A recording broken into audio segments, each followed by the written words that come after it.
Hi friends, நம்ம இன்றைக்கி சத்தான உடம்புக்கு ரொம்ப குளிர்ச்சியான வெயில் நாளில் சாப்பிடக்கூடிய கேழ்வரகு மற்றும் கம்பு சேர்த்து கூழ் செய்வது எப்படின்னு பார்க்கலாம். கேழ்வரகு மாவை எடுத்து நல்லா லம்ஸ் இல்லாமல் கட்டி கட்டியாக இல்லாமல் நல்லா கரைச்சி வச்சுக்கணும் வெயிலில். ப்ரீவியஸ் வீடியோவில் பார்த்திங்கன்னா கேழ்வரகும் அரிசியும் சேர்த்து கூழ் சமைச்சிருப்போம். இதில் அரிசிக்கு பதிலாக கம்பு மாவு போட போகிறோம். இது 6 hours வச்சா போதும். 6 ஹவர்ஸ்க்கு அப்புறம் கம்பு ஆட் பண்ணணும். சேம் ரெண்டுமே 8 hours தான் வெயிலில் வைக்க போகிறோம். இது நல்லா லம்ஸ் இல்லாமல் இந்த மாதிரி கரைச்சி மூடி வெயிலில் வச்சிடலாம். நம்ம 6 hours முடிஞ்ச உடனே கம்பை இடிக்க ஸ்டார்ட் பண்ணலாம். 3 கப்பு கேழ்வரகு மாவுக்கு 1 கப்பு அளவுக்கு கம்பு போட்டால் போதுமானது.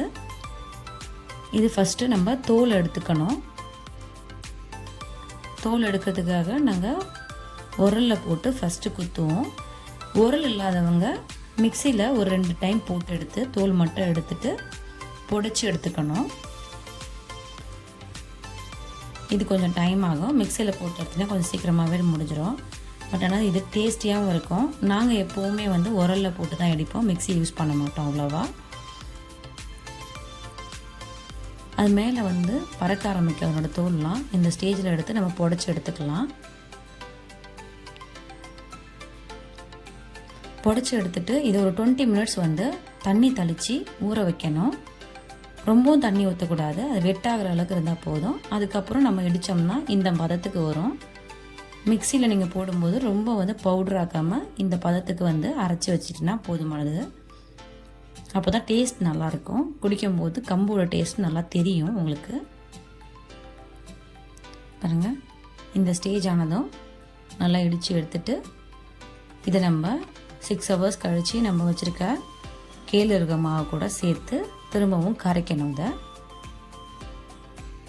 இதுக்கு தேவையான அளவுக்கு நம்ம தண்ணி விட்டு கரைச்சாதான் கட்டி இல்லாமல் இதுவும் நல்லா புளிக்கும். அதனால் நம்ம தண்ணியை நல்லா விட்டு திரும்பவும் கரைக்கணும். ரொம்பவும் தண்ணி விட்டுறக்கூடாது. இந்த மாதிரி கட்டி இல்லாமல் உடச்சி உதுத்து கேழ்வரகு கூட ஆட் பண்ணி நல்லா கரைச்சி வச்சுக்கணும். கட்டி இல்லாமல் நம்ம கரைச்சாதான் நல்லா புளிச்சு வரும். கம்பும் கேழ்வரகும் பார்த்திங்கன்னா ரொம்ப கால்சியம் கண்டென்ட் அதிகமாக இருக்கும். அதனால் கிட்னி ஸ்டோன் ஆல்ரெடி இருக்கவங்க இது எடுத்தாங்கன்னா அதிகமாக பெயின் இன்க்ரீஸ் ஆகும். அதனால் கிட்னி ஸ்டோன் உள்ளவங்க எடுத்திங்கன்னா நிறைய தண்ணி குடிங்க. கரைச்சி 2 hours கழித்து எடுத்து சமைக்க போகிறோம். இதுவும் பார்த்திங்கன்னா ஹேர் பபிள்ஸ் நல்லா ஃபார்ம் ஆகி இந்த மாதிரி புளிச்சு வந்ததுக்கப்புறமா தான் சமைக்கணும். இதுக்கு 2 hours ஆகும். ஒரு மண்பானையில் நாங்கள் எப்போவுமே கம்பு கூழ் மண் சட்டியில் தான் செய்வோம். அப்போ தான் நம்ம அந்த கம்போட வாசனையே ரொம்ப நல்லாயிருக்கும். தண்ணி நல்லா கொதித்து வந்ததுக்கப்புறமா புளிச்ச மாவை எடுத்து நம்ம இதில் ஆட் பண்ணிடணும். ஆட் பண்ணிவிட்டு கண்டினியூஸாக நம்ம தொழுவிட்டே இருக்கணும். அப்போ தான் லம்ஸ் ஃபார்ம் ஆகாது.